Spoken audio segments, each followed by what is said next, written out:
welcome back to the channel. I'm Stacy and you're watching Pop Culture Time Machine, where we hit rewind and relive the legendary, the cringy, and the unforgettable moments that happened this very week, way back when. All right, let's kick it off with the Beatles.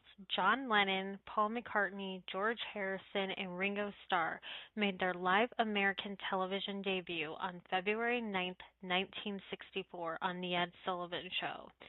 The performance didn't just make the Beatles famous, it opened the door for British bands like the Rolling Stones, The Who, and the Kinks to dominate American charts. For the first time, U.S. pop culture looked overseas for its musical leaders. It changed how pop music looked and sounded. Matching suits, plus the long hair, challenged conservative norms. Clever, playful personalities contrasted with stiff TV performers.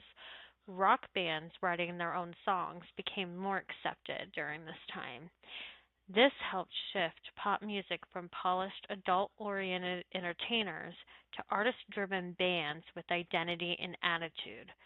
Television became the primary launchpad for pop superstardom. After this, a single TV appearance could instantly create a global phenomenon. Many historians see the broadcast as the symbolic end of early post war conservatism and the beginning of the 1960s Cultural Revolution, which would later include counterculture and experimentation, new attitudes toward fashion, gender roles, and authority, music as a form of personal and political expression as well. In short, the Beatles on The Ed Sullivan Show wasn't just a TV performance, it was a cultural turning point. It changed who pop music was for, where it came from, how it sounded, and how seriously it was taken as an art form. Let's not forget those iconic characters in film and TV shows like Tom and Jerry. On February 10th, 1940, MGM introduced Tom and Jerry in a short film called Puss Gets the Boot. Unlike many cartoons of the time, Tom and Jerry relied on slapstick, exaggerated movement, facial expressions, precise timing. There was very little spoken dialogue, making the cartoons universally understandable across languages and cultures. The never-ending chase between Tom and Jerry became one of pop culture's most recognizable dynamics: predator versus trickster, power versus cleverness. This structure appears everywhere, from cartoons and sitcoms to video games and memes. Between 1943 and 1953, Tom and Jerry shorts won 7 Academy Awards, helping legitimize animation as artistically sophisticated, technically demanding, worthy of serious recognition. This helped elevate cartoons from children's entertainment to a respected art form. The series helped define a 20th century idea of childhood entertainment: fast paced, visually attentive, mischievous rather than moralistic. Instead of clear lessons, Tom and Jerry emphasized play, chaos, and imagination. With constant reruns on television from the 1950s onward, Tom and Jerry bridged multiple generations, became a shared cultural reference point between parents and children. This made it an early example of nostalgia driven pop culture, still influential today. The introduction of Tom and Jerry in 1940 revolutionized visual comedy and animation. It created a universal storytelling language, helped legitimize cartoons as serious creative work, produced icons that remain relevant for over 80 years. It didn't just entertain, it defined how animated comedy works. Here's your Did You Know of the Week. On February 8th, 1960, construction started on the Hollywood Walk of Fame.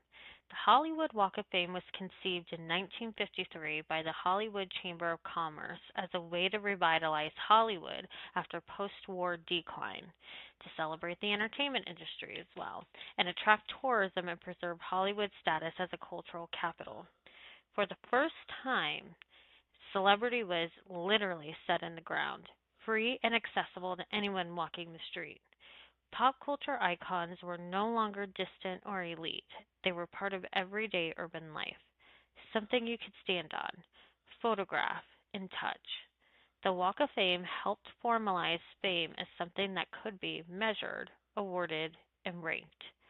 This reinforced the idea that success in entertainment wasn't just popularity, it was an official recognition influencing later award culture and celebrating brand. By honoring film, TV, radio, and music together, the Walk of Fame acknowledged that pop culture was now driven by mass communication.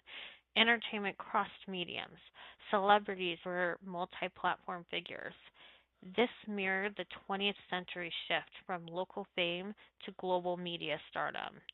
The Walk of Fame became a tourist attraction, a marketing tool for Hollywood studios, a symbol of aspirational success. This fusion shaped modern pop culture, where fame and branding are inseparable. Cities market themselves through celebrities. Cultural landmarks double as commercial experiences.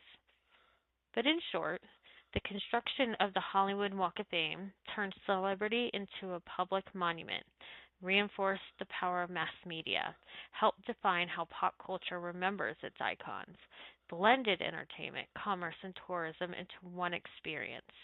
It didn't just honor pop culture, it shaped how pop culture understood fame itself.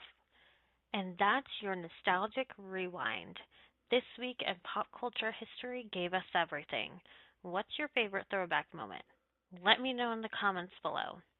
Don't forget to hit that like button, subscribe, and ring the bell so you never miss a ride in the pop culture time machine. Until next week, stay nostalgic, stay fabulous.